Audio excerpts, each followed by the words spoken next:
Congress hears the President and his promise to all people fighting aggression. We shall send you in ever-increasing numbers ships, planes, tanks, guns. That is our purpose and our pledge. And the President's words meant action as billions of dollars worth of goods start to flow to embattled England and other allied countries. America became the arsenal of democracy, supplying supplies from the United States pouring into Britain to help crush the madman of Europe. We're in the war now, but all through 1941, we were in there on the side of democracy.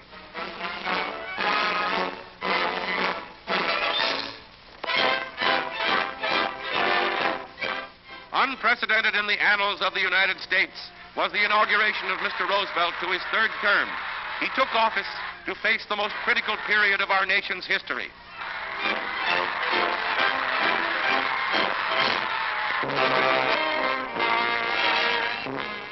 During the year up to the day we entered the war, sabotage and strikes were rife in the country. Some acts were proven deliberate, some were not, but thousands upon thousands of man-hours were lost. Under international law, the United States seized Axis ships in our ports.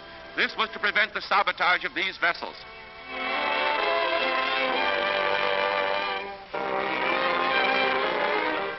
It took the war to unite our people, to unite capital and labor. Strikes flared again and again throughout the nation, accompanied by violence and bloodshed.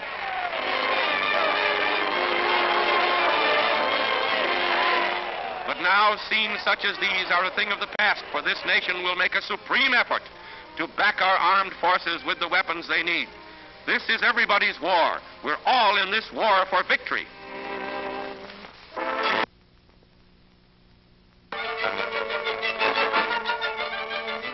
Mystery of the year is the reason back of Rudolf Hess's flight from Germany to Scotland.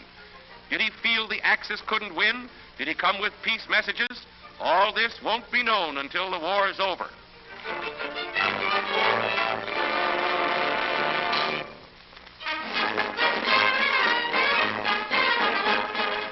The British checkmated Hitler in Syria when they moved in before the Nazis could take over, thus cutting off a potential source of oil for the German panzer divisions.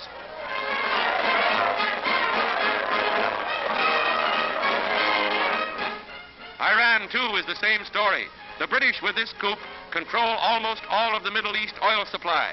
This is the oil that Hitler badly needed but lost. And with Russia in the way, he can't win the Caucasian oil fields.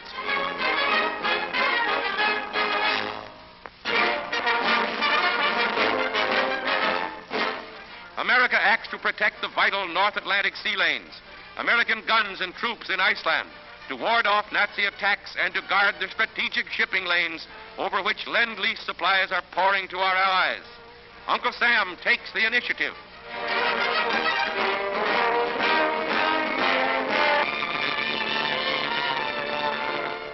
An American naval casualty in the Battle of the Atlantic.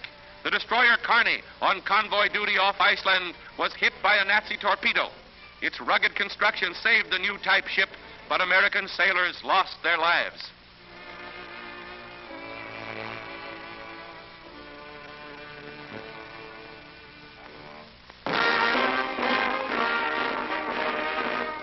When Hitler's hordes smashed into Russia in June, many prophesied the quick defeat of the Russian armies, but not the Russians.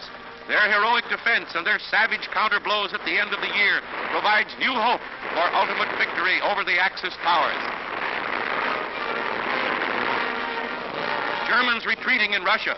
Good news in 1941.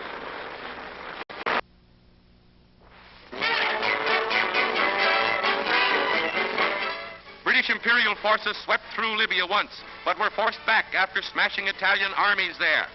Then came the heroic defense of Tobruk against overwhelming odds.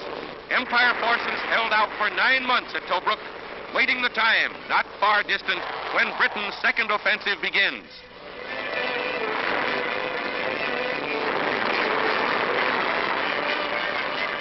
Equipped with American-made tanks and planes, British troops are waging a campaign of annihilation to wipe out the Axis armies.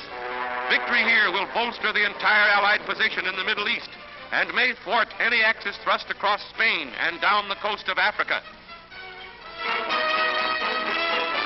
Time is of essence in Africa.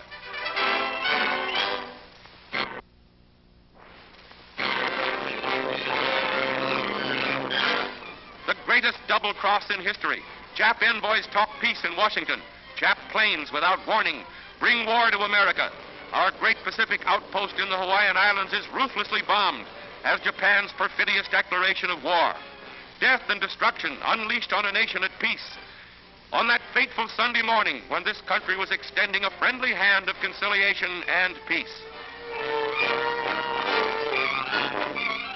The treacherous attacks brought death to almost 3,000 American soldiers, sailors, and civilians. Our loss in warships and planes was high, but overnight this nation was united in an all-out determination to avenge the hideous assault on American lives and property. Our battle cry is, "Remember Pearl Harbor." The President's signature speeds our total defense, energies, and resources to all-out victory. The evil mastermind of aggression is forced into the open. The world's #1 arsonist and killer declares the war on the United States, and his stooges applaud. The vociferous junior partner in crime follows suit. Now practically the entire world is joined in a horrible war.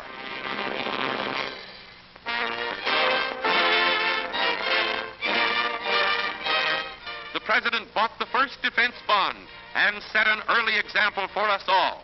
Let's get behind our Army, our Navy, and our President. Fellow Americans, I ask you to demonstrate again your faith in America by joining me in investing in the new defense savings bonds and stamps. And I know that you will help.